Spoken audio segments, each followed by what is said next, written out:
Hello students, आप सभी की रिक्वेस्ट पर आज बहुत महत्वपूर्ण टॉपिक को भारतीय इतिहास के जो कुछ बहुत महत्वपूर्ण और बार बार एग्जाम में पूछे जाने वाला युद्ध हैं उनको लेके मैं आया हूँ। यदि आप SSC, railway, army, GD, SSGD जैसे एग्ज़ाम की तैयारी कर रहे हैं तो उसके लिए ये भारतीय जो महत्वपूर्ण युद्ध हैं ये बार बार पूछा जाने वाला है। ठीक है, यदि आपको वीडियो चैनल को सब्सक्राइब करें, लाइक करें और शेयर करें। स्टार्ट करते हैं। भारतीय इतिहास के महत्वपूर्ण युद्ध लेके चल रही है। ठीक है, भारतीय इतिहास में शुरुआती युद्ध जो हम लोगों को जानकारी मिलती है राज्य युद्ध या 10 राजाओं का युद्ध। ध्यान रखें, इसी युद्ध को परशुणी या नदी का युद्ध भी कहते हैं। आप लोगों को मालूम होगा नदी है उसी का ऋग्वेद में हमको मिलता है परशुणी नदी। ठीक है, और या फिर इसी युद्ध 10 राज्य युद्ध या 10 राजाओं का युद्ध कहा गया। इसमें 10 राजा शामिल हुए थे जिसमें 5 आर्य वंश के थे और 5 राजा थे। ठीक है, जो आर्य वंश के राजा उसमें एक प्रमुख है जो उस युद्ध को नेतृत्व कर रहा था या आर्यों की तरफ से, वो भरत कुल था। ठीक है, और इसी के राजा थे सुदास।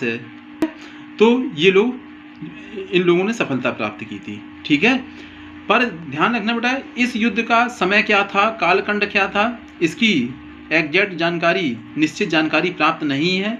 जो जानकारी हमको इस युद्ध की प्राप्त होती है वो हमको प्राप्त होती है कि यह युद्ध की जानकारी हमको वो ऋग्वेद के 7वें मंडल से जानकारी मिलती है।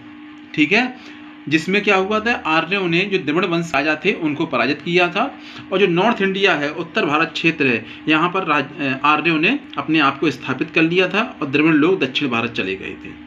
ठीक है, इसका कोई निश्चित समय नहीं है, इसकी जो जानकारी मिलती है वो हम मंडल से मिलती है। ठीक है, उसके बाद हम आगे देखते हैं हेडास्पीज। ठीक है, या इसी का दूसरा नाम है वितिस्ता या झेलम नदी। ध्यान रखना, जो झेलम नदी जिसे हम प्रेजेंट टाइम में जानते हैं उसी का ऋग्वेद में नाम क्या था, वितिस्ता, और इसी को यूनानी भाषा में क्या बोला गया है, हेडास्पीज। का जो युद्ध हुआ था वो 326 ईसा पूर्व में हुआ था।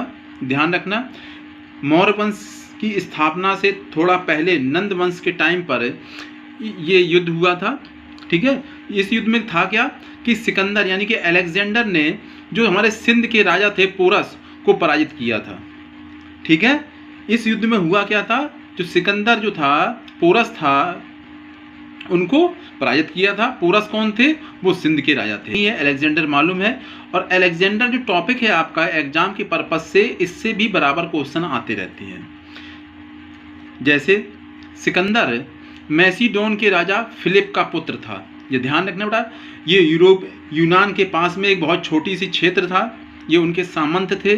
फिलिप सेकंड मैसिडोन क्षेत्र था, वो ये फिलिप सेकंड का पुत्र था।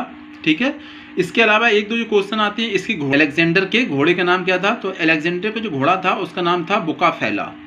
ठीक है, इसके अलावा एक दो क्वेश्चन मैंने और देखे हैं कि अलेक्जेंडर को जब वो भारत से वापस जा रहा था तो इसको कहाँ दफनाया गया। ध्यान रखना, इसको बेबीलोन में दफनाया गया था। ठीक है, ये अलेक्जेंडर से रिलेटेड जो 3-4 क्वेश्चन है, बार बार इन्हीं में से क्वेश्चन आपको मिल जाता है। हम अपने ही टॉपिक पर रहते हैं, आगे बढ़ते हैं। कलिंग युद्ध भारतीय इतिहास का एक बहुत महत्वपूर्ण युद्ध। ये कब हुआ था, ये हुआ था 261 ईसा पूर्व। इस युद्ध में हुआ क्या था, अशोक ने कलिंग राज्य को पराजित किया था। आप लोगों ने कलिंगा युद्ध के बारे में बहुत होगा। ठीक है, इसका टाइम थोड़ा देख लेंगे। 261 BC में ये युद्ध हुआ था जिसमें अशोक ने जो कलिंग वंश था उसको पराजित किया था बहुत बुरी तरह से।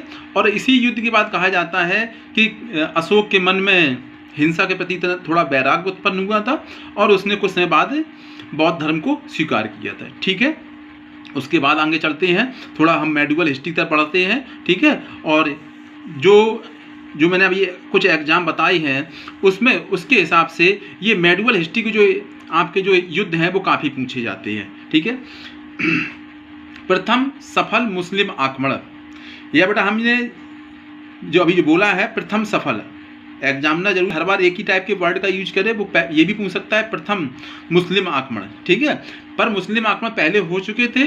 जो पहला वो एग्जामिनर जो पूछना चाह रहा है वो उसका मकसद सफल ही है। आप लोग इस चीज़ को ध्यान रखेंगे, ठीक है। तो प्रथम सफल आक्रमण, जो भी मुस्लिम आक्रमण हुए बेटा, तो उसमें जो पहला जो आक्रमण हुआ है उन मुस्लिम में, वो कौन लोग थे? वो, ठीक है, अरब के लोग थे। तो जो पहला मुस्लिम आक्रमणकारी था वो अरब के लोगों द्वारा हुआ था। कब हुआ था? 722 ईस्वी में। इसमें था क्या? अरब आक्रमणकारी मोहम्मद बिन कासिम ने सिंध के राजा दाहिर पर आक्रमण कर उसको पराजित किया था। यही भारत पर किया गया पहला सफल मुस्लिम आक्रमणकारी था। इसमें एग्जामिनर कई तरह से क्वेश्चन कर लेता है कि पहला मुस्लिम आक्रमणकारी कौन, किस जाति के थे, ठीक है, तो आप बता देंगे अरब के थे, ठीक है। कब हुआ था? 712 में था। किसने किया था? मोहम्मद बिन कासिम ने किया था। किसके ऊपर किया था? राजा दाहिर के ऊपर किया था। ये कहाँ का शासक था? सिंध का शासक था। सारी चीज क्लियर है, ठीक है। आगे बढ़ते हैं, अगला युद्ध देखेंगे हम लोग। अरबों के बाद भारत पर किसने आक्रमण किया? तुर्कों ने आक्रमण किया। ये ध्यान रखना बेटा, इनका सीक्वेंस भी लगाने के लिए आ जाता है। सबसे पहले आक्रमण करने वाले मुस्लिमों में थे अरब, उसके बाद तुर्क, उसके बाद अफगान, ठीक है। ये इनका एक सीक्वेंस है, ठीक है।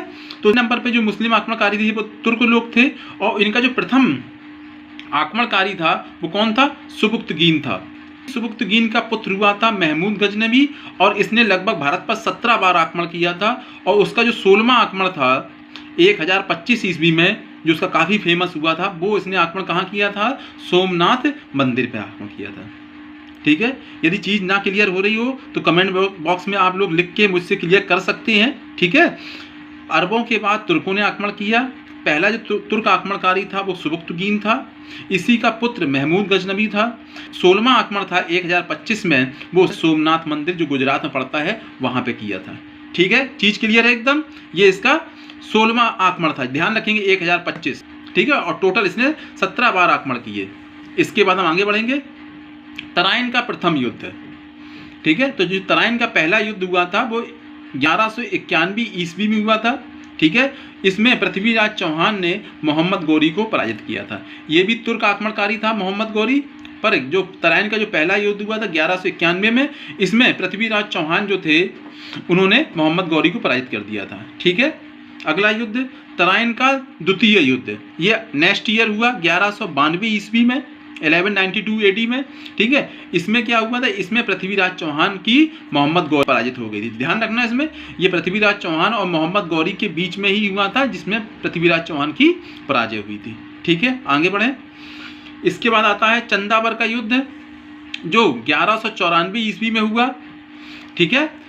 कहा जाता है कि मोहम्मद गौरी को जो कन्नौज के शासक थे जयचंद ने इनवाइट किया था पृथ्वीराज चौहान को पराजित करने के लिए, और फिर बाद में 1194 में चंदावर के युद्ध में मोहम्मद गौरी ने कन्नौज के जो राजा थे जयचंद को युद्ध में पराजित कर दिया और उसके क्षेत्र पर अधिकार कर लिया, ठीक है। आगे बढ़े, चलो।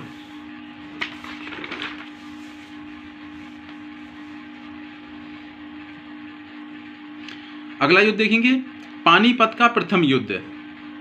पानीपत का युद्ध जो आपने बहुत पढ़े होंगे। पानीपत का प्रथम युद्ध 1526 ईस्वी में हुआ था, और इसी युद्ध के से क्या हुआ था? भारत में सल्तनत काल का समाप्त हुई थी और मुगल वंश की स्थापना हुई थी, ठीक है।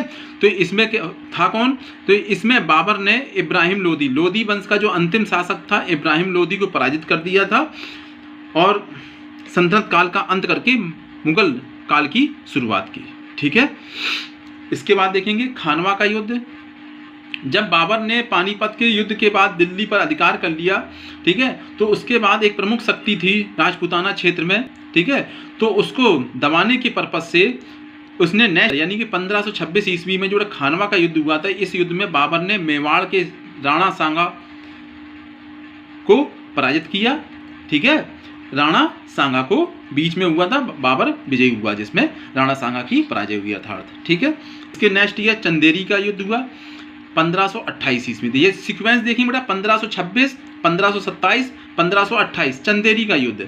इसमें क्या हुआ था कि कुछ जो राजपूत सरदार थे उन्होंने राणा सांगा की सहायता की थी, ठीक है, और फिर बाद में जब इन्होंने विश्वासघात किया और बाबर के साथ मिल गए, तो फिर बाबर ने भी क्या किया, उनका जब वो अपने सरदार के नहीं हुए तो मेरे क्या होंगे, तो इसलिए चंदेरी के युद्ध में उनके जो प्रमुख सरदार था मेदिनी राय, उसको पराजित कर दिया, ठीक है, राणा सांगा के सामंत मेदिनी राय को पराजित। उसके नेक्स्ट ईयर घाघरा का युद्ध 1929 ईस्वी, ठीक है।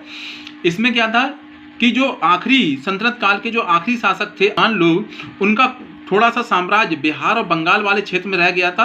तो ये अफगान दोबारा से अपने राज्य स्थापित करना चाह रहे थे। तो बाबर ने उनको क्या किया, घाघरा के युद्ध में जो 1529 में हुआ था, उनको पूरी तरह से पराजित कर दिया, ठीक है।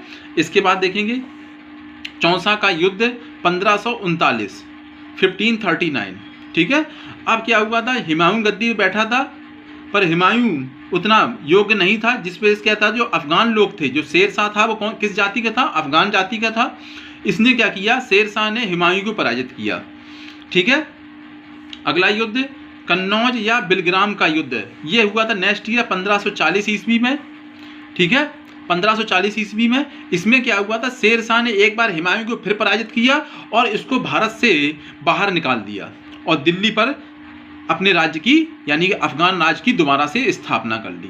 ये बाबर ने मुगल वंश की स्थापना की, पर हुमायूं के टाइम पर मुगल वंश एक बार मुगलों से एक बार छिनकर अफगानों के हाथ में चला गया था, ठीक है। इसके पास की एक बहुत महत्वपूर्ण घटना होती है पानीपत का युद्ध, सेकेंड युद्ध होता है, वो कब होता है 1556 ईस्वी में। इसमें क्या था कि हुमायूं की सीढ़ियों से गिरकर मृत्यु हो जाती है और उस समय अकबर दिल्ली में ना होकर बाहर था। तो अफगानों ने क्या, दिल्ली पर अटैक कर दिया, ठीक है, जिसकी वजह से बेटा क्या हुआ कि पानीपत का दूसरा युद्ध होता है 1556 ईस्वी में। अब ये एग्जामिनर दो तरह से ऑप्शन रख देता है। अकबर उसमें की एज बहुत कम थी, तो उसकी सेना का नेतृत्व कौन कर रहा था, बैरम खां। ये ध्यान रखना, कभी कभार अकबर ना देके सिर्फ बैरम खां दे देते हैं, तो आप बैरम खां को भी याद रखें, ये अकबर का सेनापति था। तो अकबर ने अफगान सेना, और अफगान सेना का नेतृत्व सेनापति कौन कर रहा था, कौन कर रहा था, एक हिंदू सेनापति था हेमू, को पराजित कर दोबारा से दिल्ली पर मुगल वंश की स्थापना की। काफ़ी इंपॉर्टेंट घटना भारतीय इतिहास की, ठीक है। आगे बढ़ते हैं, तालीकोटा का युद्ध, ये दक्षिण भारत का एक महत्वपूर्ण घटना थी। तालीकोटा का युद्ध 1565 1565 ईस्वी। इसमें क्या था कि जो दक्षिण भारत में बहमनी राज्य था, 5 मुस्लिम राज्यों में टूट जाता है, तो उन्हीं में से 4 मुस्लिम राज्यों ने विजयनगर को पराजित किया, ठीक है, जिससे विजयनगर साम्राज्य की समाप्त हो जाता है। काफ़ी इंपॉर्टेंट घटना है दक्षिण भारत के इतिहास के सापेक्ष में। विजयनगर साम्राज्य, कृष्णदेव राय सेकंड, बहुत इंपॉर्टेंट शख्स से भारतीय इतिहास के, ठीक है। अगला युद्ध हल्दी घाटी का युद्ध, आप लोगों ने बहुत बार इसको सुना होगा। हल्दी घाटी का युद्ध 1576 ईस्वी में। 1576 में अकबर ने महाराणा प्रताप को पराजित किया, ठीक है। जो मेवाड़ वंश के शासक थे महाराणा प्रताप, उनको पराजित किया, कहा जाता है 1576 ईस्वी में, ठीक है। इसके बाद एक और महत्वपूर्ण युद्ध हुआ है पानीपत का तृतीय युद्ध, 7 ईस्वी 1761। ये क्या था, अहमद शाह अब्दाली ने मराठों को इसमें पराजित किया था, ठीक है। नादिर शाह का जो एक सेनापति था अहमद शाह अब्दाली, इसने दिल्ली सल्तनत या मुगल वंश के अंतिम पीरियड समय में हस्तक्षेप इसने किया और मराठों को पराजित करके दिल्ली में काफ़ी लूटपाट की, ठीक है। ये बड़ा कुछ महत्वपूर्ण युद्ध थे, आप लोग इनको एक बार देखें, समझें, ठीक है। और ये युद्ध हर एग्जाम में, ऐसा कोई एग्जाम में नहीं होगा जिसमें इन युद्धों से कोई एक क्वेश्चन मिनिमम ना आता हो, ठीक है। तो इसकी इंपॉर्टेंस थोड़ी समझें। धन्यवाद। अगले वीडियो में कुछ और एक्स्ट्रा लेके आते हैं।